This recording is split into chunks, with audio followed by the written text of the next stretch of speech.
Waaxda arrimaha tamarta iyo jaangoynta qiimaha shidaalka ERC ee dalka Kenya ayaa rukhsada kala laabatay shirkadda madaxa bannaan ee qaybisa shidaalka ee Kibeda.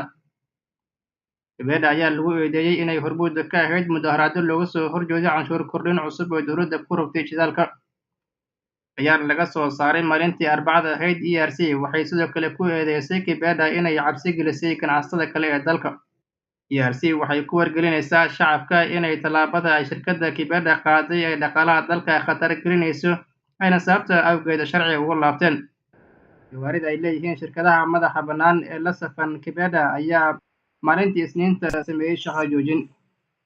Warbixin ay soo saareen Axaddii, ururka ay gaadiidleyda Kenya ku midoobeen uu saxiixay madaxa ururkaas Peter Murina ayaa lagu sheegay in dhammaan gaadiidleyda ay ugu yeerayaan inay muujiyaan dareenkooda maalmaha Isniinta iyo Axadda, iyadoo magaalooyinka waaweyn ee Nairobi iyo Mombasa safaf lagu jiro shidaalyarida dalka Kenya.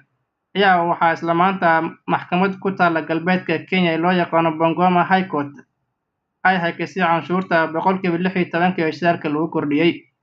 Si kastaba, madaxweyne Uhuru Kenyatta ayaan la ogeyn inuu saxiixi doono sharcigan iyo inuu baarlamaanka dib ugu celin doono. Abdirasaaq Sheekh, Somali Cable, Nairobi.